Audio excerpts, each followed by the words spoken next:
ఏదైతే పన్నుల తగ్గింపు నిర్ణయం మంచి నిర్ణయం అవునా కాదా అని మిమ్మల్ని అడుగుతున్నా. మంచి నిర్ణయం అంటే గట్టిగా చప్పట్లు కూడా చెప్పండి, మంచి నిర్ణయం అని. చేతులు పైకి చెప్పండి సంఘీభావాన్ని. ఇది ఈరోజు రెండు ప్రభుత్వాలు తీసుకునే నిర్ణయాలు. పేదవాళ్ళని పైకి తీసుకురావాలని, మీ ఖర్చులు తగ్గించాలని, మీ ఆదాయాన్ని పెంచాలని అటు కేంద్రం ఇటు రాష్ట్రం రెండు కూడా ముందుకొచ్చామని చెప్పి కూడా నేను మీకు తెలియజేస్తున్నా. ఇదే స్ఫూర్తితో మీ అందరికీ చిన్న పెద్ద వ్యత్యాసం లేకుండా అందరికి కూడా హెల్త్ ఇన్సూరెన్స్ తీసుకొస్తున్నాం. రేపు రాబోయే రోజుల తమిళ్లు 2,50,000 రూపాయలు అందరికీ హెల్త్ ఇన్సూరెన్స్ ఇచ్చిన ఏకైక ప్రభుత్వం భారతదేశంలో కూటమి ప్రభుత్వం అని మరొక్కసారి మీ అందరికీ విజ్ఞప్తి చేస్తున్నా.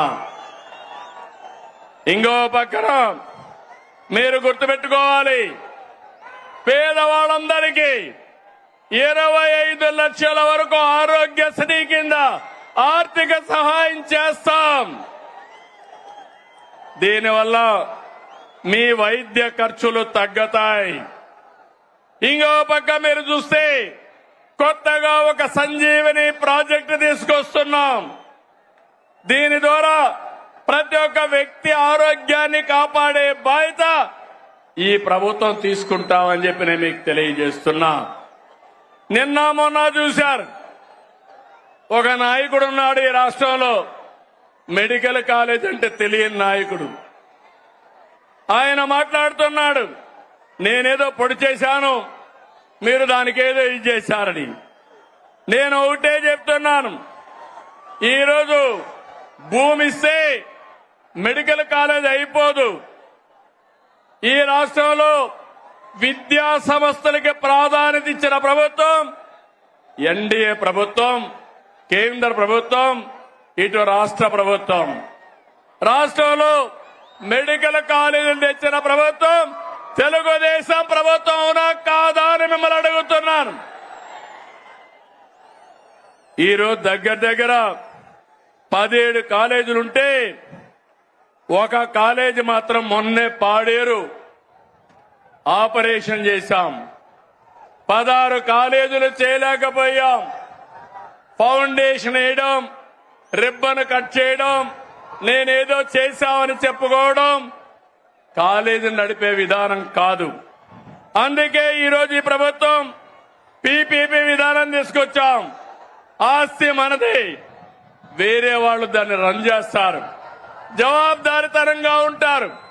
దీనివల్ల 26, 27కు 4 కాలేజీలు వస్తాయి.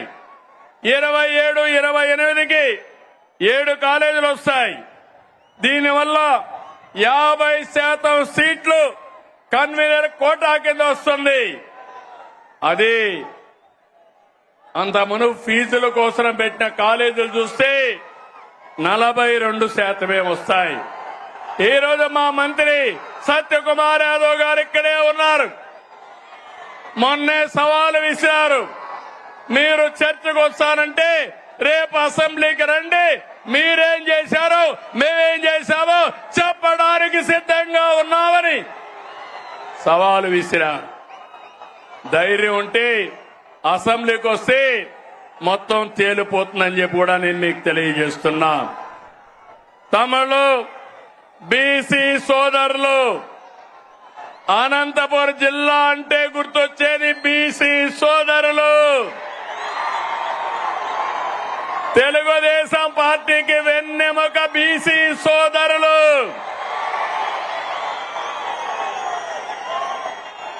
ఎన్డీఏ కూటమి మీ అభివృద్ధికి కట్టుబడి ఉన్నాం. నేతన్నకు విద్యుత్ రాయితీలు, మత్స్యకారులకు ఆర్థిక సహాయం, గీత కార్మికులకు మద్యం షాపులో 10% కేటాయింపులు, నాయి బ్రాహ్మణులకి జీతాలు పెంపు, సెలూన్లకి ఉచిత విద్యుత్, పేదవాళ్ళందరికీ సోలార్ రూఫ్ టాప్ కింద 70,000 98,000 రూపాయలు